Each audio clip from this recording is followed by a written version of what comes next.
ভালো লাগলে অবশ্যই লাইক ও কমেন্ট করতে ভুলবেন না। তাহলে চলুন গল্পটা শুরু করি। রানা বাবা মায়ের একমাত্র আদরের ছেলে, আর রাত্রি হলো তার একমাত্র আদরের ছোট বোন।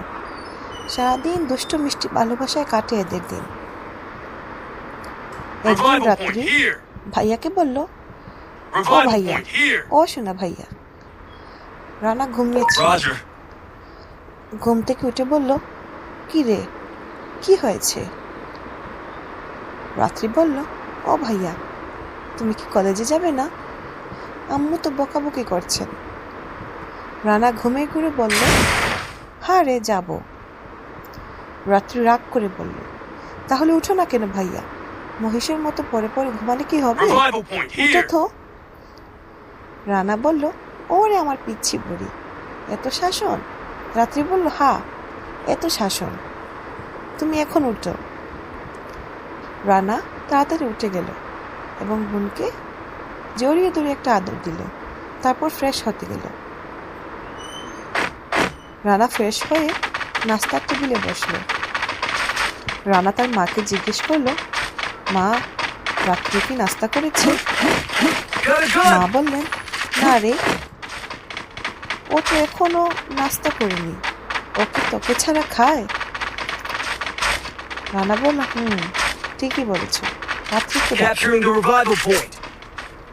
রাত্রি আসলো, এসে বলল, ভাইয়া তুমি কি আমাকে ডেকেছ? রানা বলল, হ্যাঁ, তুই এখনো খাসনি কেন? রাত্রি বলল, তুমি একটা গাধা, তুমি কি জানো না আমি তোমাকে ছাড়া কখনো একা খাই না?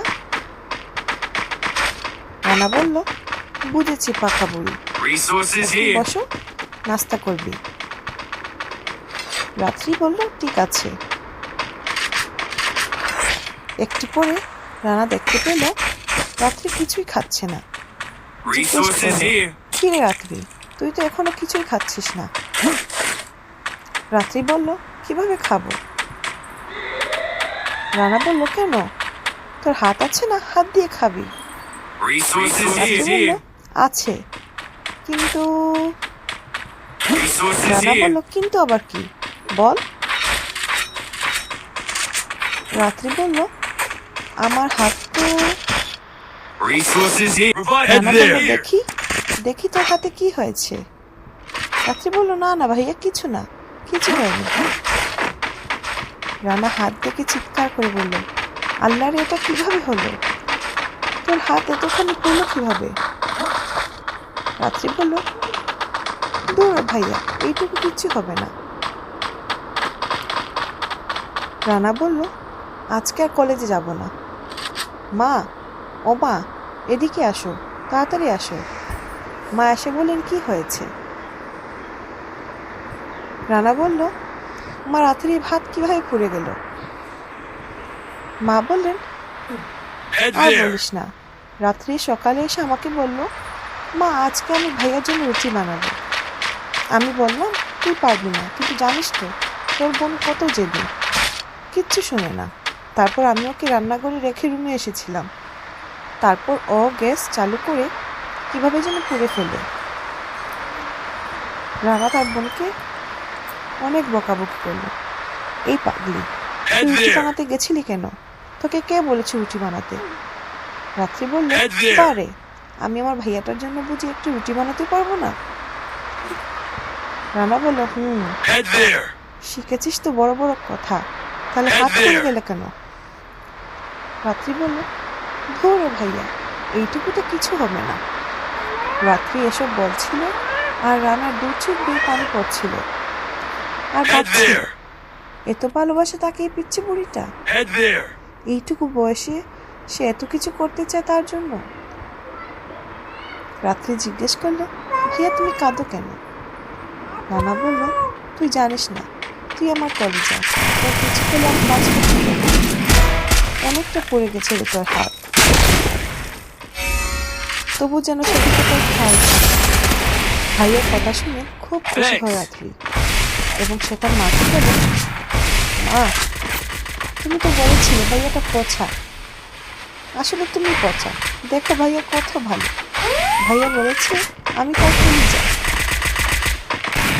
রানা রাত্রিকে বললো, তুই আর তুমি যাবে। রাত্রি বলল, আচ্ছা ভাইয়া, আমি যাব না, তুমি কাঁদবে না, আর প্লিজ ভাইয়া, আমার লক্ষ্মী ভাইয়া। রানা তার মাকে বলল, মা তুমি আমাকে আগে বলোনি কেন এই কথা? মা বললেন, তোকে বলিনি, কারণ তুই আবার চিল্লাচিল্লি শুরু করবি, কান্না করে দিবি। রানা বলল, মা তুমি খেয়াল রেখো, রাত্রে যেন কখনো রান্নাঘরে না দেখি। আর রানা তার বোনকে বলল, এই বুড়ি চল, তোকে ডাক্তারের কাছে নিয়ে যাব।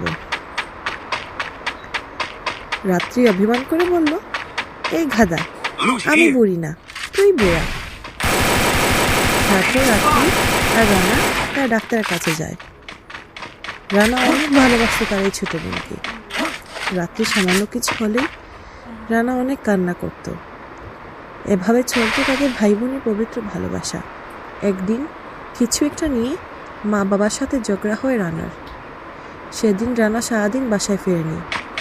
বাসায় না ফেরার কারণে রাত্রিকে অনেক চেষ্টা করে একটিবারের জন্য খাওয়াতে পারেনি তার বাবা মা। সারাদিন ও কান্না করেছিল আর চিৎকার করে করে বলছিল, তোমরা সবাই পচা, তোমাদের জন্য আমার সোনা ভাইয়াটা চলে গেছে, তোমরা যাও, আমার কাছ থেকে সবাই যাও, কেউ আসবে না। তারপর তারা অনেক চেষ্টা করে রাত্রিকে খাওয়াতে পারেনি।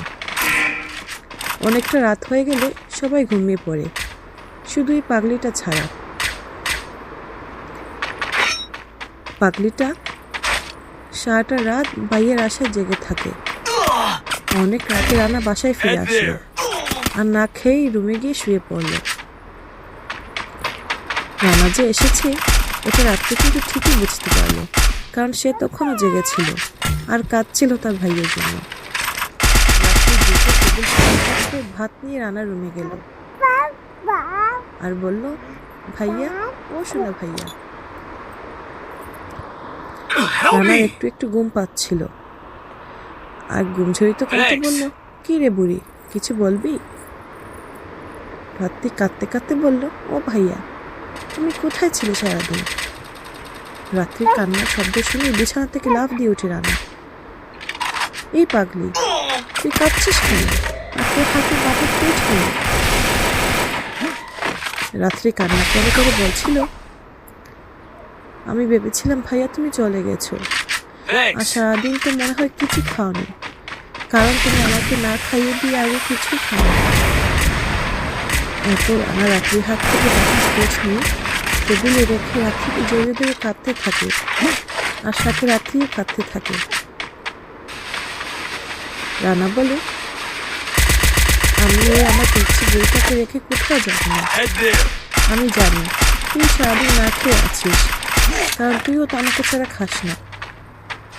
তারপর রানা নিজের হাতে রাত্রিকে খাইয়ে দেয় আর সে নিজেও খায়। সকালে মা রাত্রিকে বিছানায় না পেয়ে খুঁজতে খুঁজতে রানার রুমে চলে যায়। তিনি গিয়ে দেখতে পান পিচ্ছি বইটা তার ভাইয়ের বুকের উপর ঘুমিয়ে আছে আর পাশে টেবিলে প্লেট। এটা দেখে তিনি সব বুঝতে পারলেন। নিজের চোখের পানিকে আটকাতে পারলেন না, কেঁদে ফেললেন পাগলা পাগলের ভালোবাসা দেখে। এইভাবে চলতে থাকে ভাই বোনের ভালোবাসা। কিন্তু কে জানতো এমন একটা ভালোবাসার মধ্যে কালবৈশাখী ঝড় এসে ভাই বোনের পবিত্র ভালোবাসা ইতি টানবে। কিছুদিন পর রানার বাবা মা গ্রামের বাড়িতে যেতে চাইলেন রাত্রিকে নিয়ে, কারণ রাত্রি এখনও তার গ্রামের বাড়িতে যায়নি। কিন্তু রাত্রি রানাকে ছেড়ে যেতে চাইল না, আর রানা রাত্রিকে যেতে দিচ্ছে না। বাবা মা অনেক বুঝিয়ে রানা রাত্রিকে রাজি করালেন। এরপর তারা রাত্রিকে নিয়ে গ্রামের বাড়িতে চলে গেলেন।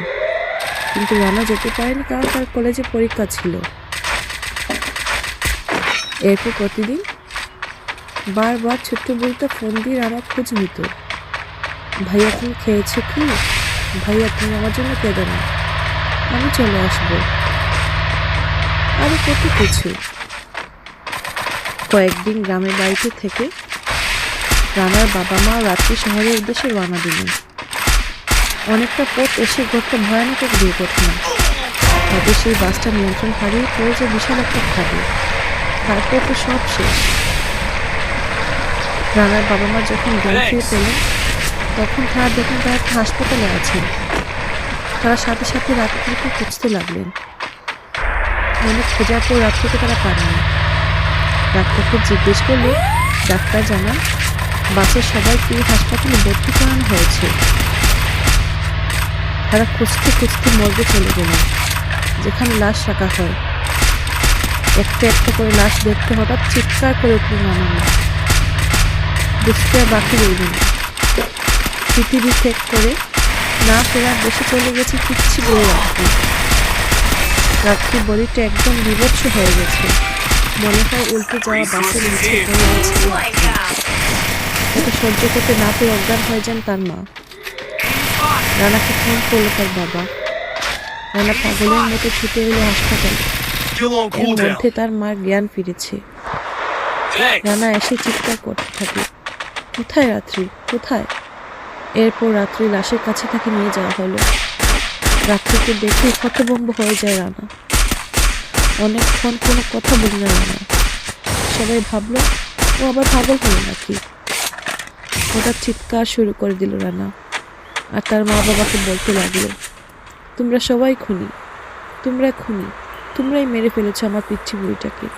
তোমাদের কত করে বললাম ওকে নিয়ে যেও না, পাগলিটা থাকতে পারবে না আমাকে ছাড়া, তবুও তোমরা নিয়ে গেলে আর ওকে মেরে ফেললে।